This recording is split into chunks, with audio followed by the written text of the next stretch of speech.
మరోవైపు వీఆర్ఏల సమస్యలు పరిష్కరించిన సీఎం కేసీఆర్ కు కృతజ్ఞతలు చెప్పారు టీఎన్జీఓ గౌరవ అధ్యక్షుడు దేవిప్రసాద్. వీఆర్ఏలకు వేతనాలు పెంచడంతో పాటు ఇంక్రిమెంట్ ను ప్రకటించడంతో తెలంగాణ భవన్లో సంబరాలు చేసుకున్నారు. కేసీఆర్ ఫోటోకు పాలాభిషేకం చేశారు.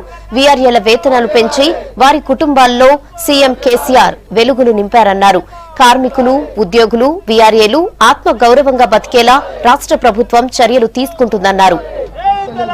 చాలా కాలంగా పెండింగ్లో ఉన్నటువంటి అనేక సమస్యలు పరిష్కరించినందుకు మేము గౌరవ ముఖ్యమంత్రి గారికి అన్ని సంఘాల పక్షాన వారికి ప్రత్యేకమైనటువంటి కృతజ్ఞతలు తెలియజేస్తా ఉన్నాం.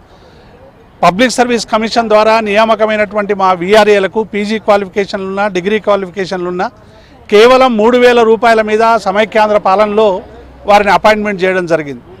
దీన్ని మరి చాలా కాలంగా పెంచమని అడిగినప్పటికీ కూడా కేవలం 6,000 రూపాయలు మాత్రమే పెంచి చేతులు దులుపుకున్నటువంటి సందర్భాన్ని చూసాం. కానీ గౌరవ ముఖ్యమంత్రి గారు నిన్న ఆ డైరెక్ట్ రిక్రూటింగ్కి సంబంధించినటువంటి వీఆర్ఏలందరినీ కూడా దశల వారీగా అందరినీ కూడా రెగ్యులరైజ్ చేస్తామని వారి హామీ ఇవ్వడం అనేటువంటిది ఇలా దాదాపుగా 3,000 కుటుంబాలలో మరి ఒక కొత్త వెలుగు ప్రసాదించినట్టుగా మరి కార్మికులందరూ కూడా భావిస్తూ ఉన్నారు. అట్లాగే వారసత్వంగా పనిచేస్తున్నటువంటి మా వీఆర్ఏల సోదరులకు అందరికీ కూడా వారికి అందరికీ డబుల్ బెడ్రూమ్తో పాటు మరి వేతనాల పెంపుతో పాటు వారికి అవసరమైనటువంటి గౌరవప్రదంగా ఉండేటువంటి అన్ని సౌకర్యాలు కల్పిస్తామని నిన్న గౌరవ ముఖ్యమంత్రి గారు నిర్ణయం తీసుకోవడం అనేటువంటిది ఇది ఒక చారిత్రక సందర్భం అనేటువంటి విషయాన్ని